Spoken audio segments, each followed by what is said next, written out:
Hujan deras mengguyur kota Jakarta saat Andi dan Dini masih berada di dalam kelas. Mereka adalah dua dari segelintir siswa yang harus tinggal larut malam karena mengikuti bimbingan belajar tambahan untuk ujian. Jam sudah menunjukkan jam 18:30.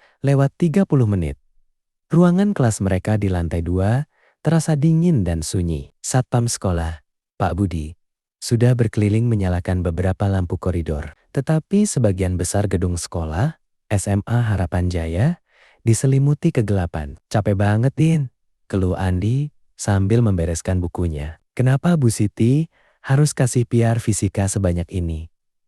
Dini, yang sedang memasukkan pensilnya ke dalam kotak, mengangkat bahu. Demi masa depan, Endik, ayo cepat, aku lapar. Kita lewat koridor utama saja, ya. Koridor menuju ruang guru di sana, lampunya mati total. Mereka berdua berjalan keluar kelas. Koridor lantai 2 terasa mencekam. Bayangan mereka memanjang dan menari-nari di dinding kusam karena pantulan lampu neon yang berkedip-kedip di ujung lorong. Saat mereka melewati barisan loker tua, Dini tiba-tiba berhenti. Andi, kamu dengar sesuatu? Bisik Dini. Matanya tertuju pada barisan loker. Andi ikut berhenti dan menajamkan pendengarannya. Hanya ada suara hujan yang menghantam jendela dan deru AC yang sudah tua. Nggak ada apa-apa, Din. Cuma suara hujan, jawab Andi. Mencoba terdengar santai, padahal tengkuknya sudah mulai merinding. Bukan, Endik. Itu seperti suara tangisan pelan, ujar Dini. Melangkah pelan, mendekati loker-loker yang terbuat dari besi usang berwarna hijau pudar. Suara itu memang ada, sangat samar, seperti suara isakan yang ditahan. Suara itu berasal dari barisan loker di sebelah kanan. Mereka berdua berjalan perlahan, mencari sumber suara. Dini menunjuk dengan jarinya yang gemetar ke sebuah loker yang catnya paling terkelupas. Loker nomor 203, bisik Dini. Saat Dini hendak menyentuh pegangan loker, suara tangisan itu tiba-tiba berubah. Itu bukan lagi isakan pelan, melainkan rintihan panjang yang terdengar sangat menyakitkan. Seolah ada seseorang yang tercekik di dalamnya. Siapa di dalam? Teriak Andi. Suaranya sedikit bergetar. Dia mencoba membuka loker itu, tetapi terkunci rapat. Mungkin ada siswa iseng yang dikunci temannya, kata Dini.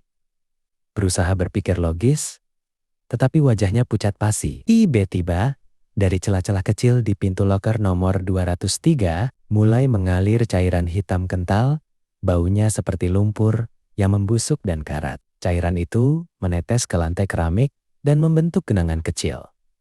Andi dan Dini mundur 2 langkah serempak. Lalu terdengar bunyi 2K keras dari dalam loker, seolah-olah ada sesuatu yang menabrak pintu besi dari dalam. Pintu loker itu melengkung sedikit di bagian tengah. Kita harus panggil Pak Budi, seru Andi panik, menarik tangan Dini. Tepat saat mereka berbalik untuk lari, sebuah suara berat dan serak berbisik tepat di belakang telinga mereka. Suara itu terdengar sangat dekat, seolah-olah bernapas di leher mereka. Jangan lari.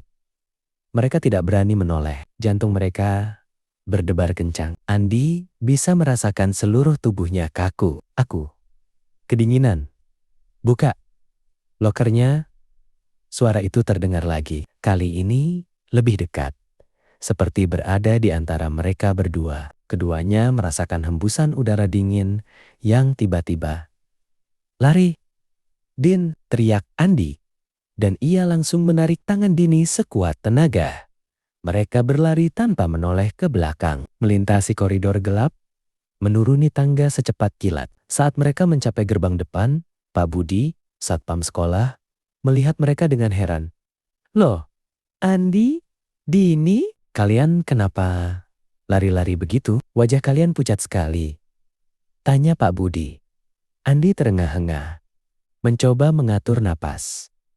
Pak, di loker lantai 2, nomor 203, ada yang terkunci di dalam, ada yang menangis, dan ada cairan hitam keluar. Pak Budi mengerutkan kening. Loker nomor 203? Ah, itu loker tua, Nak. Sudah bertahan-tahan tidak dipakai dan selalu terkunci. Kuncinya sudah hilang sejak lama itu. Loker tempat dulu siswi bernama Rina ditemukan meninggal karena terjebak saat jam pulang sekolah. Dia dikunci temannya untuk bercanda. Tapi tidak ada yang tahu kuncinya hilang. Dan dia tidak bisa keluar. Andi dan Dini saling pandang. Mata mereka terbelalak ketakutan. Keesokan harinya, saat matahari bersinar cerah, Andi dan Dini memberanikan diri kembali ke lantai 2. Mereka berdiri di depan loker nomor ke-203. Loker itu terlihat normal. Tidak ada cairan hitam, tidak ada lekukan di pintu besinya. Namun, saat Andi hendak pergi, matanya menangkap sesuatu yang menempel di sela-sela antara pintu loker dan bingkainya. Itu adalah selembar kertas memo kecil yang basah. Tapi tadi kami dengar. Dini tidak bisa melanjutkan kata-katanya. Pak Budi tersenyum tipis. Senyum yang tidak sampai ke matanya. Sudahlah. Mungkin kalian hanya kelelahan. Ayo, cepat pulang. Sudah malam. Mereka berdua bergegas keluar gerbang. Tidak berani melihat kembali ke gedung sekolah yang diselimuti kegelapan dan hujan. Andi mengambilnya dengan tangan gemetar. Di atas kertas itu hanya ada satu tulisan yang ditulis dengan tulisan tangan rapi seorang gadis. Aku masih kedinginan.